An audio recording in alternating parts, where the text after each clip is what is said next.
Olá pessoal, bem-vindos. Nós vamos começar aqui justamente com o nosso encontro sobre a grande resignação. Qual é o papel da liderança justamente em reduzir o impacto que está tendo do turnover de pessoas nas empresas, que vem crescendo muito. Vou mostrar alguns dados para vocês hoje aqui, mas eu quero muito acolher vocês. Convidem seus colegas também, pessoas que estão interessadas justamente no engajamento de talentos, pessoas que querem efetivamente serem líderes melhores.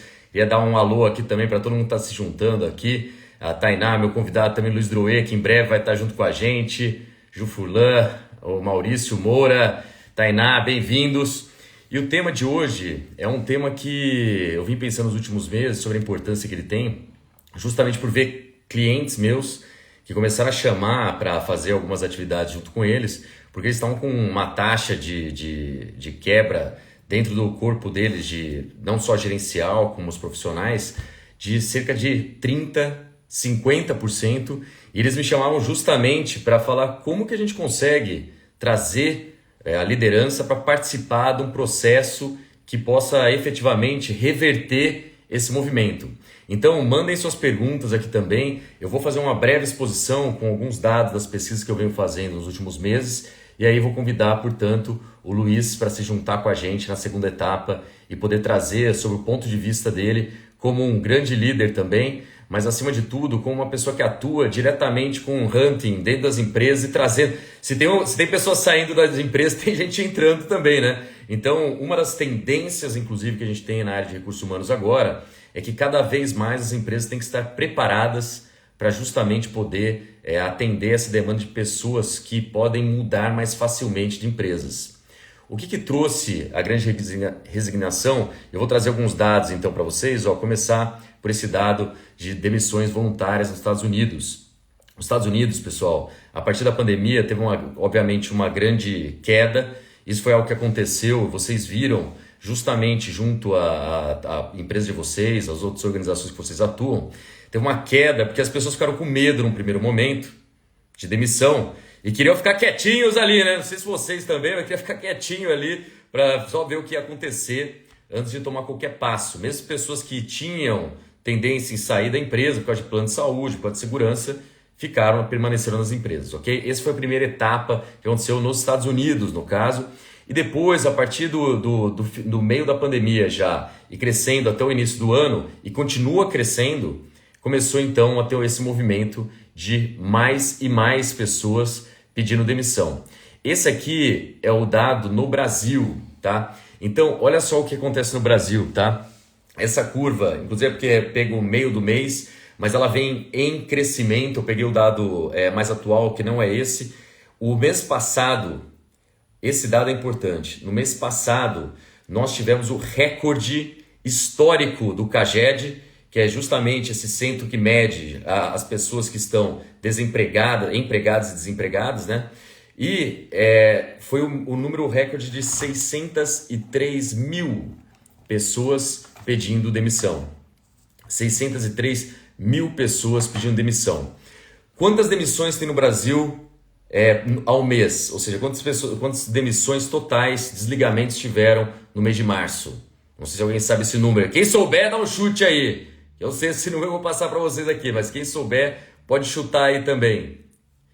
O número, pessoal, olha só, de demissões, que é 603 pedidos de demissões, 603 mil pedidos de demissão, enquanto a gente tem, do outro lado, 1.800.000 pessoas sendo desligadas por um motivo ou por outro, tá? Então, o grande dado que a gente tem, que eu vou trazer aqui também para vocês, que eu acho que é um dado importante, é que 1 a cada 3 pessoas pedem o próprio desligamento. E isso é recorde, pessoal. Antes da pandemia, então nesse número que hoje está 603 mil, esse número era 300 mil. Antes da pandemia, até fevereiro. Em fevereiro de 2020, esse número foi 340 mil pessoas pedindo desligamento, tá bom? E o que está acontecendo então, pessoal, que é mais alarmante? Quando a gente chega nas empresas, e aí eu não sei qual é a sua empresa, qual é o setor que você atua, coloca aqui também, só para eu ter uma ideia, coloca no chat qual que é o setor que você atua e como que tá, se as pessoas estão saindo, tem muita gente saindo ou não dentro do seu setor também. Dá as boas-vindas aqui a Jaqueline, Fabrício, Esther, Senac, pessoal também, bem-vindos. E a gente vai também, para quem está participando, vai compartilhar um e-book com todos esses dados que eu estou passando aqui para vocês levarem também. Então é só ter se cadastrado ou me mandar uma mensagem direta e a gente compartilha, tá bom? E aí eu vou falar o seguinte, que eu comecei a ver esse movimento, justamente por essa participação dos clientes, e eu comecei a fazer pesquisas com dados primários, ou seja, eu comecei a perguntar para as pessoas justamente o que estava acontecendo e por que elas estavam deixando a empresa, tá? Então olha só, eu perguntei para primeira pergunta que eu fiz, qual é o principal fator? Essa aqui é a segunda, deixa eu só compartilhar a primeira aqui. Primeira pergunta que eu fiz foi, você já se desligou da empresa? Qual foi o motivo de você ter se desligado da empresa? Aí eu deixava a pessoa falar abertamente e quase 1000 pessoas responderam que o motivo principal foi ambiente tóxico junto com uma oportunidade melhor. Então atenção, times de RH que estão aqui, que estão falando, não, é só porque tem uma pessoa que ela recebe uma oportunidade melhor e isso é o principal. Não é bem isso. Na verdade, a participação, quase que eu caio aqui, o motivo é tão grande quanto a oportunidade melhor é porque o ambiente é tóxico. E aí tem o chefe ali junto, né? Então eu coloquei o chefe, eu não gosto de falar chefe, né? Eu falo justamente chefe, porque tem vontade de falar, meu chefe que não é o líder, né? Mas 28% é o chefe, portanto, ambiente tóxico 32%, ou seja, quase um terço, e o outro terço, oportunidade melhor e ainda salário baixo, tá ali com uma proporção menor, ok? Aí eu fiz a segunda pergunta, eu falei, tá, então me explica isso melhor. O que é esse tal de ambiente tóxico? E aí eu peguei esse outro dado aqui, que é o seguinte, ó. Qual é o principal fator que leva a ter um ambiente tóxico? E aí colocou gestor da área como principal. Então quase 50% do que gera um ambiente tóxico, não sei se você se reconhece com isso, né? É o gestor da área, gente. Olha o poder que tem uma má liderança, uma má chefia dentro da organização. Tem o poder de literalmente criar um ambiente tóxico que leva a um terço das pessoas a sair da empresa. Faz sentido isso ou não? O que vocês acham? Então, o que eu comecei a estudar? Ok, dado que então olha só, se o chefe era 28%, depois virou um ambiente tóxico, é metade de 50%, então você tem aí que 55% do motivo é o chefe, é o gestor direto. Então eu comecei a estudar a partir desse ponto para pensar, bom, ok, então o que a gente pode fazer com relação a isso, né? Ou seja, o que os gestores e líderes podem fazer com relação a isso. Então eu comecei a fazer outras perguntas para eles agora. E eu disse o seguinte, ó, quais fatores que poderiam do outro lado então te manter dentro da empresa que você está hoje? Quais fatores poderiam te manter, portanto, nessa empresa? E eles disseram, olha, aumento de salário, um terço das pessoas disseram isso. Agora, 56% das pessoas, mais da metade disse, é reconhecimento e desenvolvimento. Eu trago e quem baixar o e-book também vai ver isso. O e-book, para quem quiser pegar, está no Tap Link também, está no meu link na bio, já está lá disponível até. Na verdade vai ser enviado amanhã. Eu ia colocar hoje, vai ser enviado amanhã. Você vai poder ver uma outra pesquisa que chama Empresa dos Sonhos, que é feita pela minha querida amiga Sofia Esteves, que inclusive endossou meu livro Flaps, Liderança Adaptável, aqui é a Sofia, e ela fala assim, foi entrevistado mais de 1.300.000 pessoas. Primeiro lugar, que pessoas de alta liderança, média de gerência e nível de entrada de liderança também, que é frontline leaders, né, líderes do primeiro nível, os coordenadores, o que eles querem? Número 1, desenvolvimento. Desenvolvimento é o ponto número 1. Já sabendo disso na pesquisa da Sofia, da Companhia de Talentos, desculpa, da DMRH, eu fiz essa pergunta, eu coloquei aqui. Agora eu não sabia a resposta, eu literalmente falei, não, vamos ver de novo aqui, vamos testar, porque vai aparecer aumento de salário como principal, para manter as pessoas. Então, o o que eu quero deixar aqui de dado, uma informação com mais de 300 pessoas respondendo, essa pergunta ainda está no LinkedIn, se alguém quiser ir lá ainda responder, ainda dá tempo, só entrar nas minhas publicações. Pessoal, é urgente trabalhar a liderança, porque ninguém tem mais força e poder dentro da organização para reconhecer e desenvolver que os próprios líderes e gestores. Faz sentido isso daí? Ou seja, para você, o que você acha disso na sua realidade? Reconhecimento é importante para você? Oportunidade de desenvolvimento de carreira é importante para você? Outra coisa que traz também, eu estou até com a pesquisa aqui aberta, primeiro é desenvolvimento. Segundo nível, segundo ponto que as pessoas mais querem, fazer o que gosta. É o segundo colocado nessa pesquisa também da empresa dos sonhos, o que as pessoas querem. Então, se você conseguir colocar as pessoas certas dentro do ônibus e deixá-las encontrar os assentos corretos, a chance de sucesso também já é muito grande. E depois, se os líderes souberem simplesmente fazer, gente, o que eu coloco no Flaps, que é esse ponto aqui, essa exclamação, né? O Flaps são 6 funções da gestão de pessoas. Formar, desenvolver, liderar, acompanhar, planejar, suportar e fala assim, John, o que é essa exclamação aqui? Comemorar. Que eu falo, o pessoal sabe que eu brinco, eu falo, uhul! Né? Na Rocket eu falo, let's rock it! Comemorar. Se vocês souberem fazer o feijão com arroz, gente, não precisa ir lá e fazer, né, 1000 peripécias, né, sistemas de reconhecimento, etc. Cara, reconhecer no dia a dia, em público ou no privado, que a pessoa fez um bom trabalho, investiu tempo em desenvolvê-las. Esse é o ponto-chave para você conseguir, portanto, manter a pessoa no emprego. E vamos lá que eu fiz mais uma pergunta também para o grupo. E nesse caso, eu trouxe uma última aqui. Em quanto tempo você pretende deixar o seu emprego atual? Ou seja, em quanto tempo você já pensa que você poderia sair do emprego que você está hoje?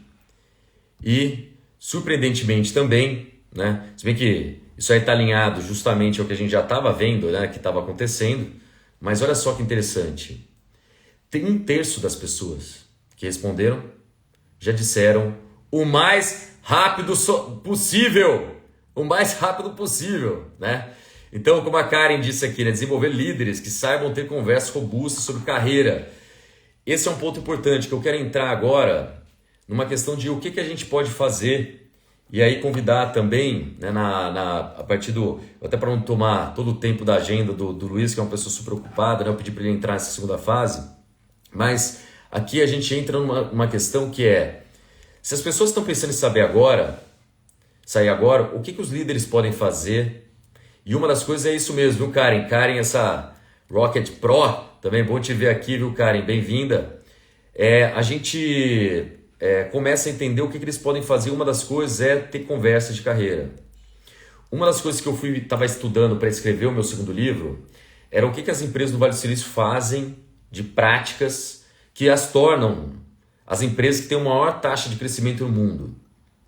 O que elas fazem? Temos sempre do meu lado, olhando gestão de pessoas, olhando liderança.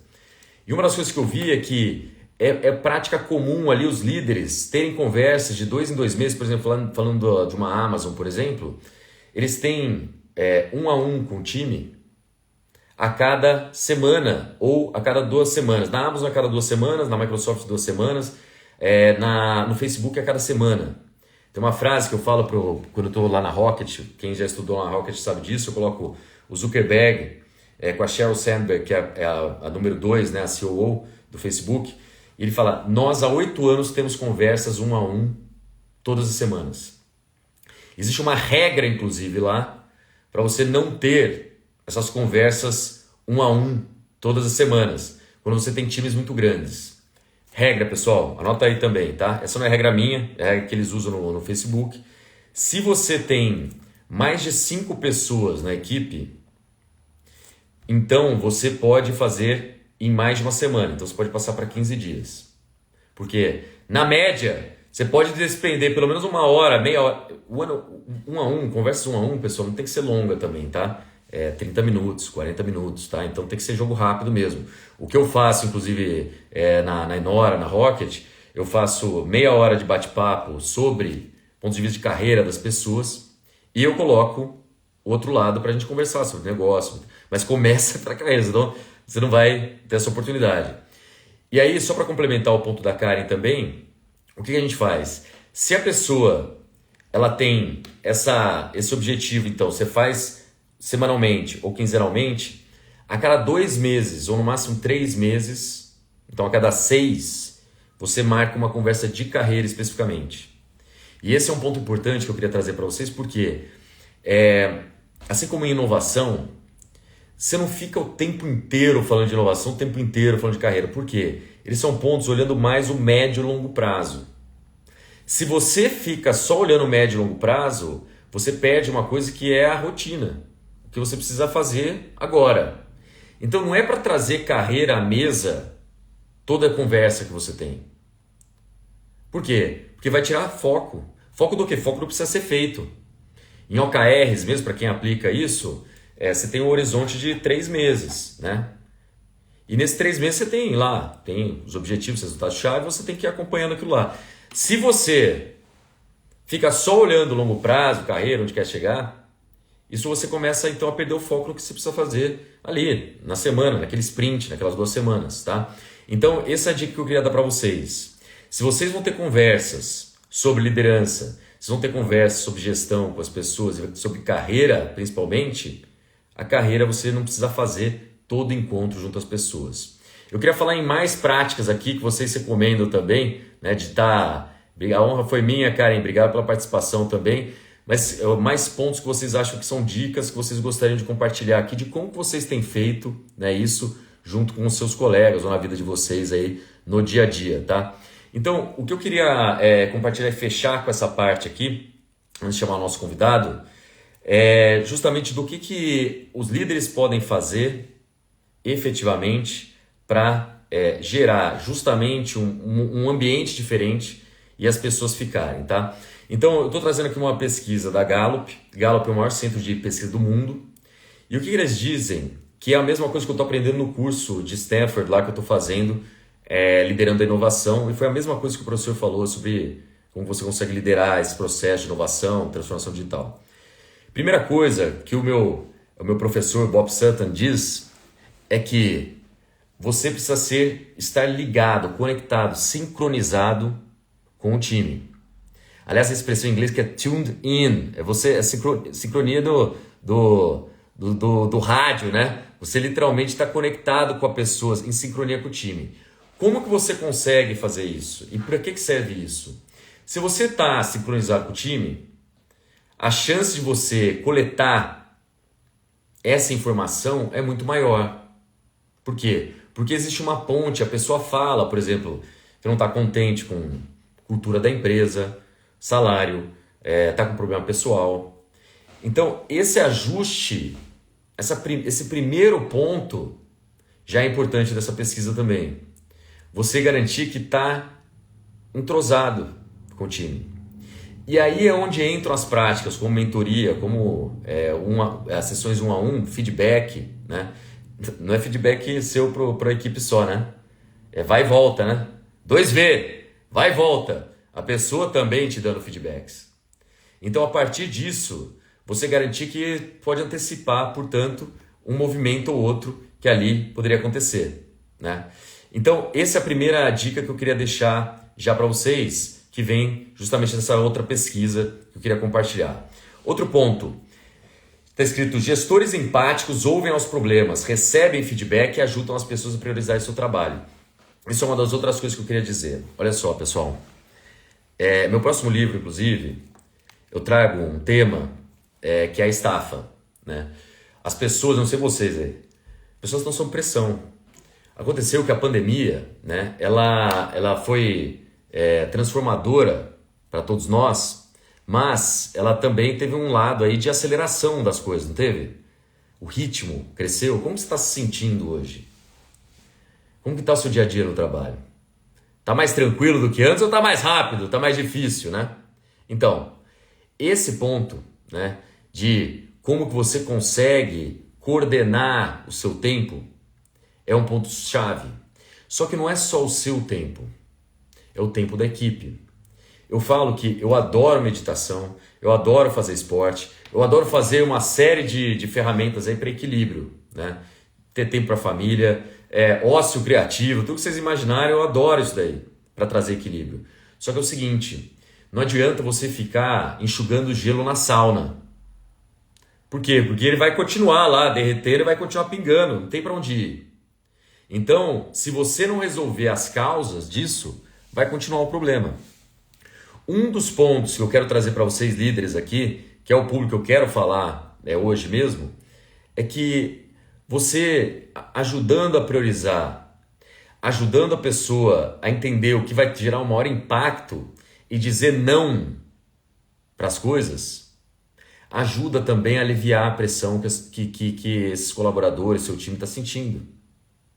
Dizer não, gente, é uma das coisas mais difíceis que tem. Eu não sei vocês, né? Mas eu quero fazer tudo. Tudo é legal, tudo é bom.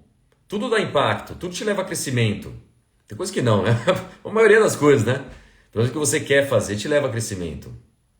Então, o ponto-chave aqui que eu queria trazer para você é como que você consegue colocar na rotina a priorização junto às pessoas. E vou dar um exemplo. Recentemente, falando com uma pessoa que responde para mim, ela já estava assim, estava começando a ver que ela já estava, né, dando sinais de estafa. E não é só pelo trabalho na empresa, tá? Não é porque na empresa está com muita coisa só.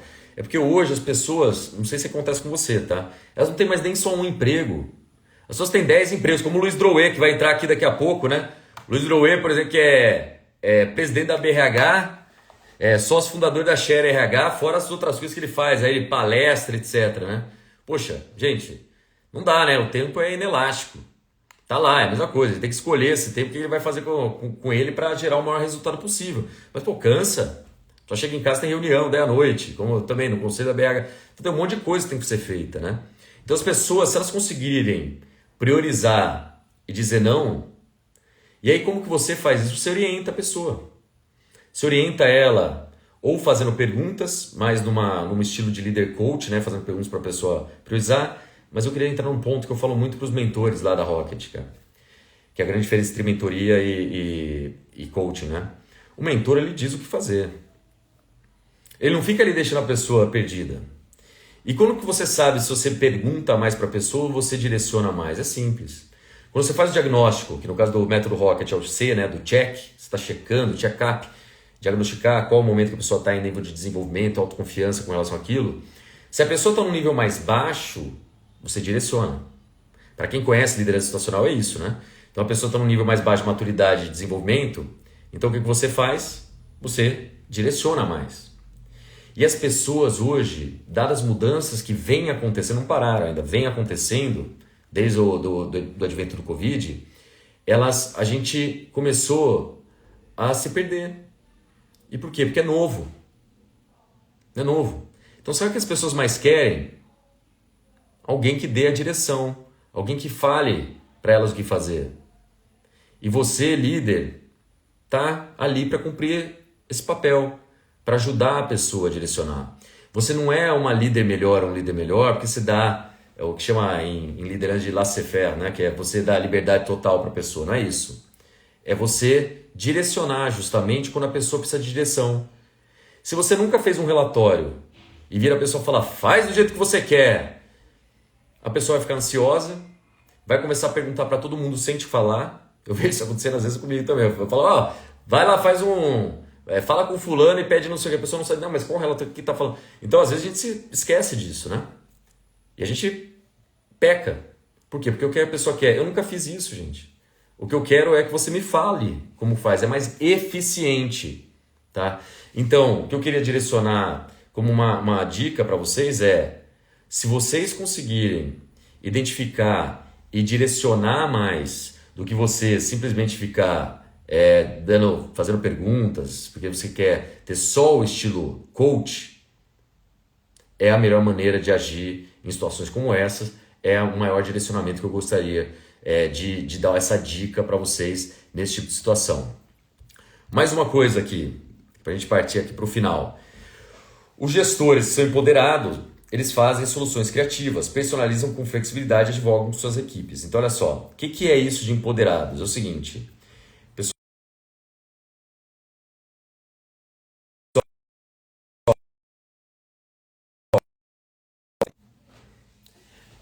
entrou uma ligação aqui, desculpa. As pessoas simplesmente é tudo padrão, tudo igual para todos, né? E você não tem poder de escolha. Se você não tem poder de escolha, você não consegue, mesmo entendendo da equipe, você não consegue customizar. Quem conhece o caso da Zappos, né? A Zappos, empresa de sapatos americanos comprado pela Amazon, foi muito ligado justamente ao papel deles de dar autonomia aos atendentes para criar a melhor experiência do cliente. Se você quer criar a melhor experiência do colaborador, que hoje se fala muito de EX, né, Employee Experience, precisa empoderar os líderes, porque os líderes que estão na ponta para poder apoiar, e eles não querem perder os membros do time deles, gente. Então, o que você dá de poder para a pessoa fazer? Primeiro, tomar a decisão para ele poder customizar alguma coisa. Por exemplo, para dar um exemplo simples, tá? Ele pode ou não combinar os dias da semana que vai dar home office para a equipe. Ah, não, porque aqui a gente tem uma grade, porque tem o hot seat aqui no nosso escritório, ou seja, tem que ser combinado, coordenado. Tá bom. Mas, de novo, quanto mais autonomia você der para os seus líderes, mais capacidade eles têm de reverter uma situação ali na hora. Tá? Então, esse ponto é importante, dar mais autonomia para as pessoas. Tá? Esse é o terceiro ponto que eu queria trazer. Penúltimo ponto. Os gestores inspiradores oferecem reconhecimento regularmente, encorajamento e movimentos relacionados à missão e propósito. Lembra da pesquisa em que 56% das pessoas disseram que não sairiam da empresa se tivessem mais reconhecimento e desenvolvimento? Para quem não viu, pessoal, quem chegou agora, eu vou deixar amanhã, a partir de amanhã já vai estar no meu link, na minha bio, vai ter um e-book com todos os dados que eu passei até agora aqui no nosso encontro. E também, para quem se inscreveu, vai receber por e-mail, tá? Então, 56% das pessoas disseram que não deixariam o emprego se tivessem justamente essa capacidade maior de ser reconhecidos e serem mais vezes também desenvolvidos dentro da empresa, tá? Então, com isso, o que vocês podem tirar? Cara, é a regularidade. É você se monitorar e prestar atenção na regularidade que você está levando reconhecimento às pessoas. Ou seja, comemorando com a equipe. E, gente, as pessoas esquecem demais de comemorar. Ontem eu estava na reunião com os meus diretos, né? O pessoal o Guilherme de operações, a Rafa, né? Estava com a Ana Paula, eu tive a oportunidade justamente de falar com eles, né? E falar, poxa, gente, eu vou falar uma coisa para vocês. Vocês efetivamente estão tendo uma super oportunidade agora e tem que parar para comemorar muito. Por quê? Porque vocês tiveram uma grande conquista. E a recompensa que está vindo um mês melhor que outros meses, né? Ou seja, um mês muito bom para eles, é justamente porque vocês conquistaram isso. Então vamos comemorar, né? Marca também encontros presenciais, né? Para as pessoas se verem, se encontrarem, né? Também. Muniz, bem-vindo aqui também. Bom, agora às 7h30 em ponto, vou chamar aqui o Luiz Drouet para se juntar a gente. Vamos ver se ele aparece aqui, deve estar entrando já também. Fala, Luiz! Tudo bem? Fala, João, tudo bom e você, cara? Tão inspirado aqui pela sua fala, vários insights bacanas aqui. Concordo em gênero, número e grau aí, todas as colocações aí. Bela introdução do assunto. O assunto do momento. Luiz, obrigado por ter assistido aqui até a primeira parte. Sei que a sua agenda é muito corrida, né? Pessoal, até para apresentar o Luiz. Luiz é meu amigo de longíssima data aqui, desde a época do colégio. Mas a gente se encontrou diversas vezes. Ele foi diretor, gerente da Regional de Campinas, da Anshan, em Ribeirão Preto. Ele também, depois, ele pôde se juntar conosco na BRH. Está na terceira gestão que você participa, Luiz? Terceira ou quarta? Exato. Terceira. Terceira gestão da BRH que ele participa. Hoje, ele é nosso presidente da diretoria executiva da BRH E um dia ele falou para mim também que ele ia empreender nesse meio de gestão de pessoas. E ele fundou uma empresa incrível que chama Share RH, que justamente apoia as empresas a ter serviços de RH junto com eles e apoia na aceleração a partir dos subsistemas de gestão de pessoas. Se eu falei alguma besteira, Luiz, me corrija também, se quiser se apresentar um pouquinho, falar um pouquinho como está o status hoje dessa sua correria, tendo carreira dupla, né, como gestor da BRH e gestor da Share RH. Luiz, bem-vindo. Muito bom, João. É um prazer estar aqui com você. Sou fã do seu trabalho há bastante tempo. Também acompanhei desde a criação da Enora, depois a Rocket. Fiz parte da primeira turma aí da formação de mentores e confio demais no seu trabalho. Tô na BRH por culpa sua, né? Você que me convidou lá atrás para colaborar com a BRH e tem sido uma oportunidade muito bacana de exercitar aí o voluntariado, aprender muito e também contribuir com a comunidade RH. E a Share é a única atualização aí, João, é que a gente, começo do ano, atualizou nossa marca para Share People Hub, exatamente para fortalecer esse posicionamento de diferentes marcas aí atuando com diferentes subsistemas de RH. Mas, puxa, é um prazer. Acho que o tema que você escolheu não poderia ser melhor, é o tema do momento. A gente vê uma série de artigos falando desse fenômeno nos Estados Unidos. A gente sabia que não ia demorar muito para isso também chegar no Brasil. Eu acho que tem similaridades e tem diferenças, depois a gente pode falar um pouquinho sobre isso. E a gente, além de recrutar muitas pessoas, né, a gente também ouve muitos candidatos, né? Aquela velha e boa pergunta para o candidato, né? O que faria você avaliar uma oportunidade hoje nesse momento? Então, a gente acaba tendo uma visão privilegiada, né, do que tem motivado os profissionais a olharem mercado, a fazerem suas movimentações. E os dados são assustadores, realmente, né? O índice de turnover aumentou muito, turnover voluntário. E a Share tem uma particularidade, né, João? Você sabe bem, a gente vem se especializando cada vez mais no mercado de tecnologia. Hoje a gente tem mais de 50 tech recruiters recrutando só profissionais de tecnologia. E aí, nesse contexto, então, meu amigo, o cenário assim eu nunca vi nada igual, assim, tamanho a movimentação. A gente teve alguns layoffs agora, né, algumas big techs aí que estão se ajustando aí ao mercado também, mas de qualquer forma continua insano a disputa por desenvolvedores, por cientistas de dados, por tech leads, heads de produto, uma série de posições aí que estão super valorizadas. Então, estou à disposição aí para trocar algumas ideias contigo e falar um pouquinho dessa visão sobre o mercado aí, visão share, visão ABH desse fenômeno, né, da grande resignação aqui no Brasil. Ô, Luiz, você estava falando agora, estou pensando, cara, é pouco tempo para a gente falar de um tema tão que você tem tanto conhecimento em loco, né, da base. Inclusive, agradecer aqui aos comentários da Lien, a Cris Faria aqui, que estão elogiando muito você aí também, Luiz. Muito bom estar com você. Deixa eu te falar uma coisa que eu peguei também uma pesquisa da CNI, que diz que 50% das empresas estão com dificuldade em encontrar trabalhadores qualificados. A gente vive um paradoxo de 13% da população desempregada, Luiz, e que a gente tem, por outro lado, muitas vagas que não estão sendo fechadas, né? Fala um pouquinho sobre isso, de qualificação, porque nessa pesquisa, que é mais voltada para a indústria, ou seja, a parte de IT, de TI entra menos, né? Mas eles falam assim, ó, setores, biocombustíveis, pô, a gente está vendo o que está acontecendo com petróleo, né? Ou seja, a demanda pelos biocombustíveis, 70% está apresentando problemas. Móveis, estou construindo agora, tá complicado, viu, Luiz? Não tá fácil, não. Infraestrutura, construção, produtos de borracha. Outra coisa, funções que falta. Falta operador, falta técnico de nível médio, falta vendedor. Fala um pouquinho sobre isso, Luiz, porque você que atua muito em tecnologia e foi um pioneiro aí também para lançar Women Can Code, por exemplo, que é um programa muito legal que vocês lançaram para trazer mais mulheres também do meio de tech. E aí, ó, pessoal, solta coração aí pro Luiz, que merece ter sido visionário junto com a equipe dele e lançado esse tipo de programa também, até para ter mais inclusão, mais diversidade nas organizações do meio de tecnologia. Mas, Luiz, perguntar para você, o que você tem visto mais que as empresas estão demandando também das pessoas? Porque tem muita gente saindo e está indo para algum lugar também. Nem todos estão saindo e ficando, largando o mundo corporativo. Fala um pouco disso, Luiz, assim, esse sentido de pessoas que estão saindo para não trabalhar mais em grandes corporações, ambiente tóxico, aquela informação que eu estava trazendo, versus pessoas que estão sendo muito demandadas e saindo de empresas e indo para outras empresas. Fala um pouquinho do que você está vendo no mercado. Perfeito, João.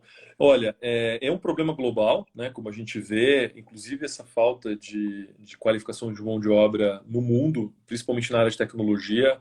As empresas nos Estados Unidos e na Europa, Ásia, estão sofrendo muito com a falta de mão de obra qualificada, né?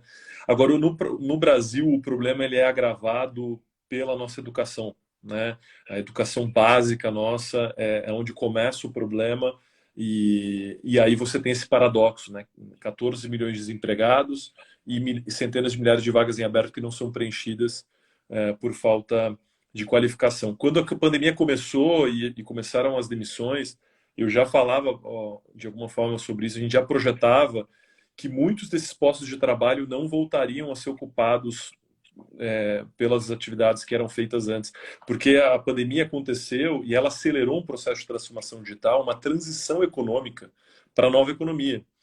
Então, de fato, existem vários movimentos positivos nesse sentido, né, que são uma luz do fim do túnel, no sentido, né, movimento tech, uma série de iniciativas de larga escala para oferecer qualificação, inclusão produtiva, mas essa agenda de reskilling, upskilling, que está uma agenda global, no Brasil ela tem um desafio tremendo porque ela depende, por mais que você vai requalificar um profissional ou qualificar ele por uma profissão do futuro, ela depende de uma educação básica.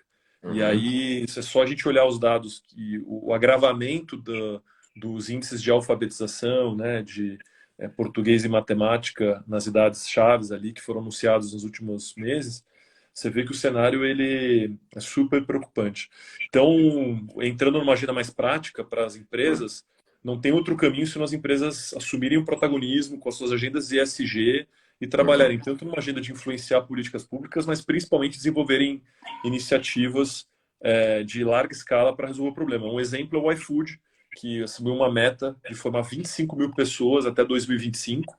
Não, elas não vão absorver todos os profissionais, ou seja, boa parte desses profissionais eles estão formando para o mercado, Uhum. mas com o objetivo de gerar inclusão produtiva, de oferecer oportunidade e Uhum. ajudar a reequilibrar um pouco desse mercado. Mas o desafio é enorme, João. Ô, Luiz, sabe que você me lembrou, cara, de uma das primeiras coisas que a gente fez juntos foi trabalhar pelo Todos pela Educação, cara.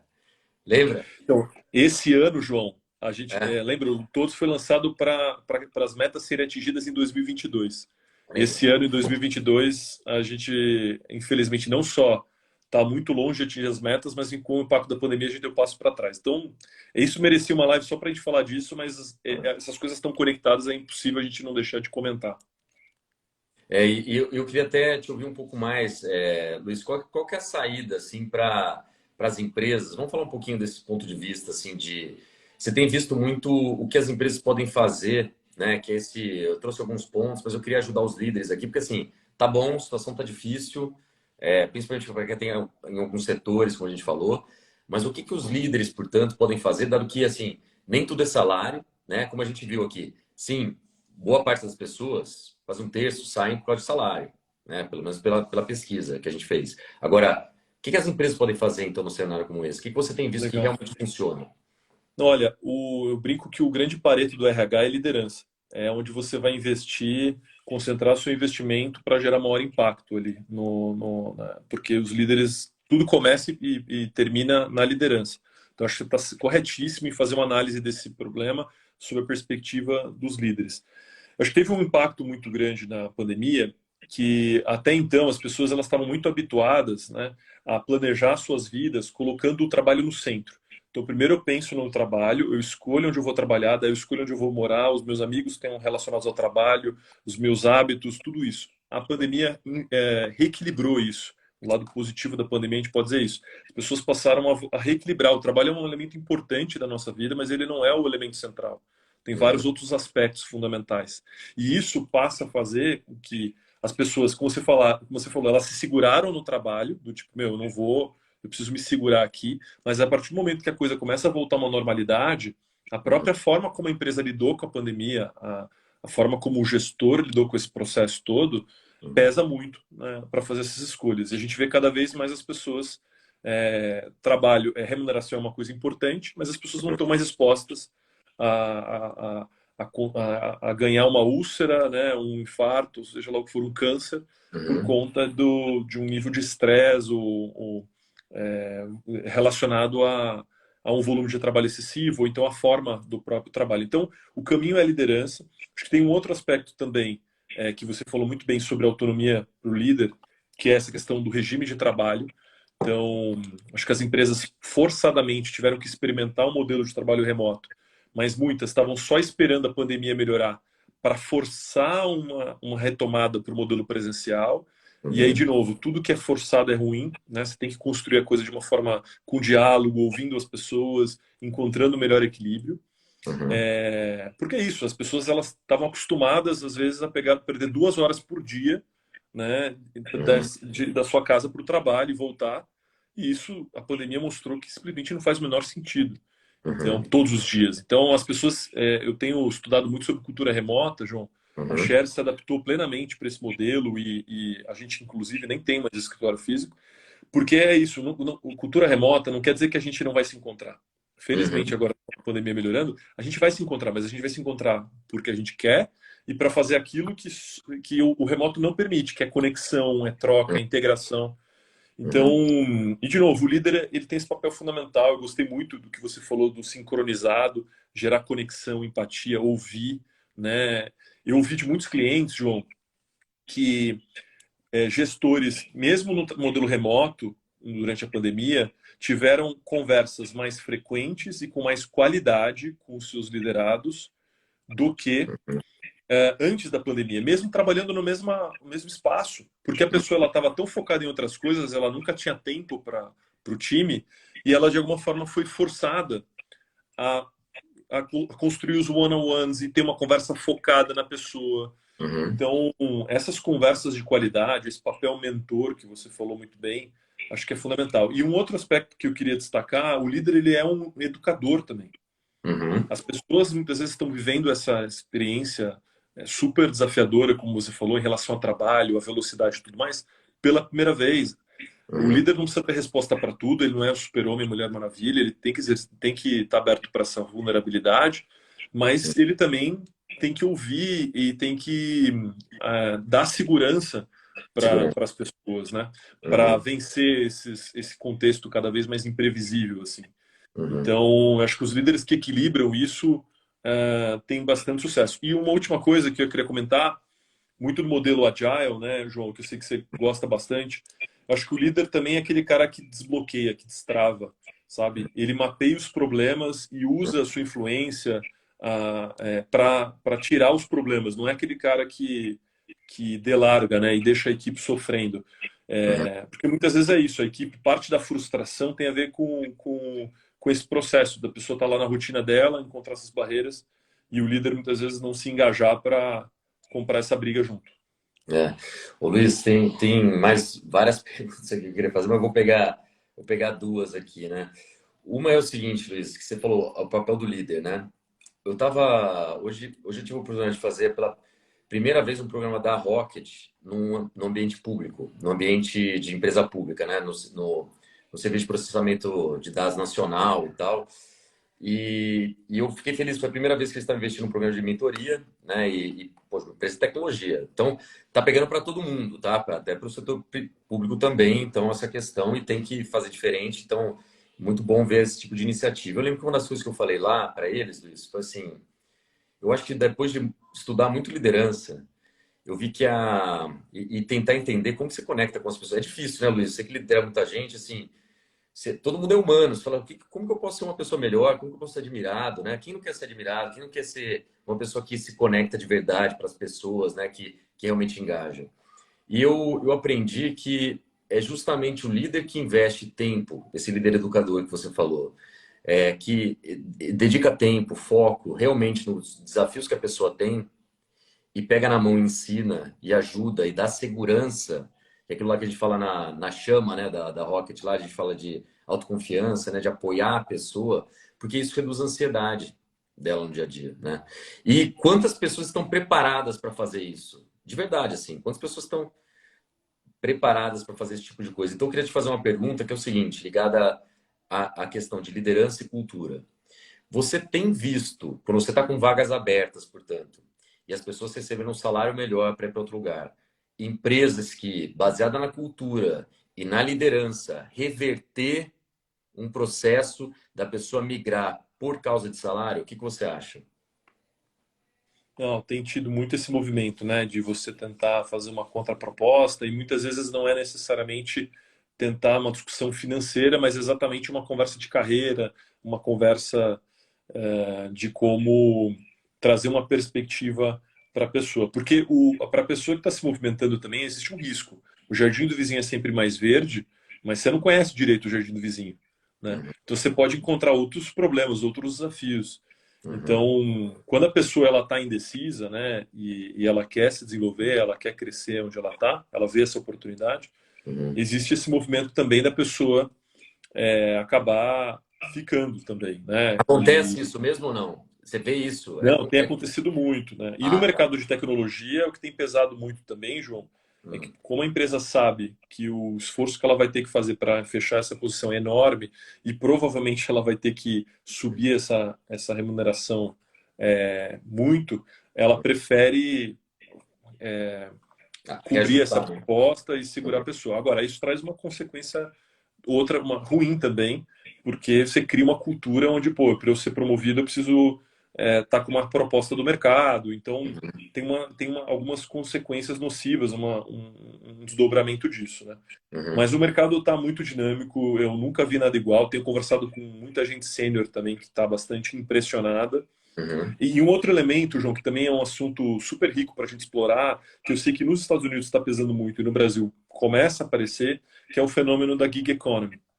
Então, uhum, assim, nos Estados Unidos é muito forte. O cara ele pensa assim, cara, eu não preciso, eu consigo ganhar a mesma coisa do que eu ganho aqui, fazendo um trabalho mais simples, que me exige menos, que eu tenho mais flexibilidade, e eu consigo equilibrar melhor minha vida, do uhum, que eu ficar aqui nesse mundo corporativo, às vezes que é meio caixinha, quadrado, e eu uhum, tenho que ficar aguentando um gestor, eu quero liberdade. uhum, E no Brasil, isso de alguma forma, obviamente que o ambiente aqui é muito mais desafiador, mas a gente vê isso acontecer também. As pessoas se encorajando mais para empreender, para começar a testar outras atividades. Eu acho que a pandemia também acelerou o futuro do trabalho ficou mais presente, sabe? Está mais próximo do presente. E acho que a gente vai ver cada vez mais essa discussão, assim. uhum. O que não tem mais espaço é para aquele líder que é intransigente, que quer impor o modelo dele, que acha que, ah, não, se eu estou te pagando, você tem que fazer do meu jeito. Isso Uhum, daí, de fato, não tem mais espaço e essas empresas vão sofrer muito. Então, acho que na agenda das empresas, né, dentro uhum, desse contexto todo, não tem outro caminho senão você trabalhar muito focado em melhorar a experiência do colaborador, melhorar o seu clima organizacional, uhum. e, consequentemente, melhorar a sua marca empregadora.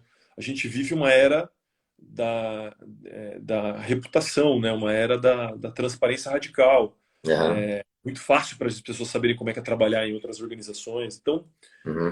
não tem outro caminho senão, cara, você perseguir todos os dias em ser um excelente lugar para se trabalhar e começa e termina na liderança, de novo, né? Como a gente já falou.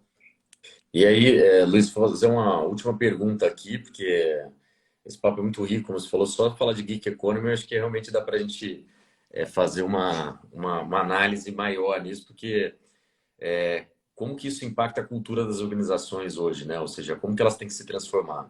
E eu queria trazer um dado, né? Uma das empresas que eu estou atuando, aquele lá que eu falei que fui fazer um trabalho numa área, a área teve 50% de demissão voluntária. É desesperador, né? Você tem que reconstruir a área. E tem um traço ali que é uma empresa que não aderiu ao que você tinha falado nos itens, né? De ser híbrido. Uma das perguntas que eu fiz no LinkedIn recentemente foi o que você prefere? As pessoas não queriam nem ficar 100% fora da empresa, nem 100% da empresa. Esses daí foram os rejeitados. O que as pessoas queriam é ficar ali, vai, a 3 vezes por semana indo para o escritório. E eu queria fazer essa pergunta que você trabalha também muito com cultura das organizações, IDO, ou seja, como que a empresa vai ser, a empresa do futuro. Como que as empresas estão se transformando e se elas estão conseguindo se transformar a tempo para responder para tudo isso que está acontecendo? Cara, Tem empresas que estão muito avançadas, né? Na Uhum. semana passada, a nossa amiga Soraya Abad inaugurou o novo escritório da Alelo. Uhum. E, cara, para variar, um baita golaço, um Uhum. escritório maravilhoso, encantador, incrível, estimulante e Uhum. opcional. As pessoas vão quando elas querem, se elas quiserem. Os líderes vão ter liberdade para aproveitar aquele espaço para promover encontros intencionais, onde as pessoas vão se encontrar porque elas querem estar lá. Uhum. E é isso. O trabalho, ele aquela ideia de você ir para o mesmo. Você ficar 1 hora no trânsito por dia ou mais, para você Uhum. sentar do lado de um monte de gente que você não tem interação nenhuma com ela, simplesmente porque ele faz parte do mesmo departamento. Mas às vezes você trabalha com outras pessoas e Uhum. você fica lá todo dia. Aí você tem que sair para almoçar, vai almoçar num lugar caro, uma Uhum. comida que não é saudável, Isso. sabe? É um negócio que não Não faz fazia sentido. sentido porque a gente não tinha experimentado nada diferente disso. É. Na medida que as pessoas tiveram essa experiência e o trabalho remoto ele foi duro porque a gente estava em pandemia. Você não Uhum. podia correr no parque, você não podia aproveitar o lado bom dessa história, mas as pessoas experimentaram esse processo, estão mais próximas da família. Então, assim, eu acho que there's no turning back. Assim, tem negócios que é impossível, um modelo híbrido remoto, e aí eles vão ter que se adaptar e encontrar a melhor forma. Mas as empresas que estão forçando a barra, do tipo, acabou a festa, né? Foi Uhum. legal enquanto durou. Claramente é um comportamento de gente que engoliu o modelo home office durante esse período todo e agora falou, aham, agora chegou a nossa vez, volta para cá e vamos voltar ao que era antes. É. Pô, João, quantas empresas que a gente conhece que, obviamente, que tem uns aspectos econômicos que impactaram muitos setores, mas, cara, empresas que cresceram na crise, cara, que Aham. dobraram de tamanho, que se desenvolveram. Isso. E não foi porque as pessoas não estavam juntas no escritório, mas teve muita empresa que sofreu, que tal, e aí tem líder que está até agora tentando encontrar, não, deixa eu voltar como era antes, deixa eu voltar para minha zona de segurança, sabe? Uhum. Uhum. E aí não tem mais espaço, né? E eu acho que ligado a isso, eu vou fazer a última pergunta, já puxando a sardinha para a BRH aí, Luiz. Que é daí, se quiser, já faz os seus comentários finais também, para a gente. Claro, Você sabe que o Instagram corta mesmo, viu? Você está no meio da frase aqui, ele corta, derruba. falou e tchau, desliga. Luiz, eu vejo que no interior ou em outros lugares assim que você tem empresas que, mesmo o RH ainda não é um RH, ele é um departamento pessoal muitas vezes, ou ele tem menos voz dentro da organização. Muitas vezes ele sabe disso, eles podem estar ouvindo a gente aqui agora, né? E ficam meio desesperados, que eles começam a ouvir, sabe o que está acontecendo, não está conseguindo recrutar, só que tem a questão do top-down, né? Tem a questão de empresa de dono, que a maior parte das empresas do Brasil são familiares. E eu queria que você desse uma dica, uma recomendação, se houver, para essas empresas, o que elas podem fazer, essas pessoas, para realmente tentar influenciar e mudar e transformar e trazer isso que a gente falou aqui de mais autonomia, flexibilidade, líderes mais próximos. Mas se muitas vezes as pessoas lá em cima não estão dando esse exemplo, não se tocaram ainda, não viram que você está lá Perfeito. rebolando para tentar fazer o job. Como que você acha que Legal. dá para ser Olha, feito? a minha leitura ela é positiva. Eu acho que o RH, enquanto área, se fortaleceu durante a pandemia e saiu ainda mais fortalecido. Nas outras crises, o RH muitas vezes era chamado só para participar da parte do corte, de como é que vai demitir as pessoas, comunicar. E dessa vez ele foi chamado para discutir como o negócio ia se reinventar e continuar operando. Então, a minha leitura, de uma forma geral, é que o RH se fortaleceu toda essa crise e ele não pode perder essa oportunidade de continuar exercendo esse protagonismo, entendendo do negócio, discutindo o business junto com a alta liderança, e comprando essas brigas, trazendo repertório, trazendo dados, trazendo especialistas, Uhum. né? Eu acho que o papel do RH é esse. E a minha a provocação nesse sentido tem sido, olha, ou você muda a organização que você está, ou muda de organização, né? Uhum. Porque vai para um lugar onde suas ideias, eu acho que seja um agente de mudança, né? Entenda que você tem uma missão a cumprir ali, de muitas vezes sensibilizar os líderes, muitas vezes o conhecimento dos empreendedores, dos executivos sobre RH é baixíssimo. Então, o Uhum. papel do RH também é ser educador Uhum. e liderar para cima, mostrar para esse cara, né, essas práticas, a importância. Uhum. Mas, esgotadas as tentativas, vai ser feliz, procura outro lugar, tem muita empresa boa. E isso também é um sinal para essas organizações que cada vez mais vão perder talentos, vão perder competitividade. E isso também é uma forma desse pessoal reagir. Então, eu acho que o caminho é esse, assim. A gente vive um momento muito favorável e a gente não pode se contentar com a mediocridade, né? Em fazer mais do mesmo, da forma como as coisas eram feitas há 20, 30 anos, não tem mais espaço para isso. E é isso. E acho que uma ótima forma dos profissionais de RH se desenvolverem continuamente é a BRH, né, João? Assim, Uhum, não tem só o Conar, a BRH tem atividade relevante o ano inteiro. uhum. Aqui em São Paulo, a gente tem N iniciativas incríveis. Então, quem quiser saber mais, é só acessar o site da BRH, na brhsp.org.br, ou me procurar no LinkedIn, ou você, a gente vai ter o maior prazer em conectar e fortalecer cada vez mais a comunidade de recursos humanos. Agradeço demais pelo convite, João. Parabéns pelo trabalho incrível. Ansioso aí pelo novo livro Uhum. e conte sempre comigo. Obrigado, Luiz. Então, ó, uma honra ter aqui Luiz Douê, que é um grande empreendedor, empreendedor social também, viu, pessoal? Para quem conhece a história do Douê, ele não é só um empresário, mas é uma pessoa que sempre esteve envolvido em movimentos sociais, o movimento da sociedade, né, civil, com interesse público. Eu acho que você é um exemplo para todos nós, viu, Luiz? Dizer que é uma inspiração estar aqui com você. Fico muito feliz de vê-lo hoje liderando a BRH, que é uma organização que a gente tem tanto carinho, assim, de verdade, que faz tanto impacto. Só a BRH acabou de ter a Semana de Transformação Digital, me corrija se não é esse o nome, tá, Luiz? Que trouxe Sim. também grandes profissionais todos os dias, gratuitamente, para falar sobre isso, exatamente isso que está acontecendo agora, da inclusão no digital, que Web 3.0, essa história toda que está rolando de People Analytics, Employee Experience, né? Tantas coisas estão acontecendo no meio de gestão de pessoas. Então, busquem a BRH, se informem, e para mim, ó, eu queria agradecer demais a todos que estiveram aqui ouvindo a nossa live, muita gente passando por aqui, muitos amigos, muitos curiosos, mas acima de tudo, pessoas que querem ser líderes melhores, querem fazer a diferença. O meu livro deve ser lançado em novembro. Luizão já está embarcado nessa aí também, né, Luiz? E eu queria, inclusive, pedir para todos vocês que passem essa mensagem, que é a mensagem que eu vou trazer no livro. Grandes líderes formam novos líderes. Grandes líderes formam novos líderes. E eu acho que é nessa pegada que a gente tem que ir para cima para realmente transformar. Então, se hoje as pessoas estão saindo das empresas porque não têm oportunidade, se hoje estão saindo das empresas porque não são escutados, que a gente realmente crie líderes melhores que possam fazer esse trabalho.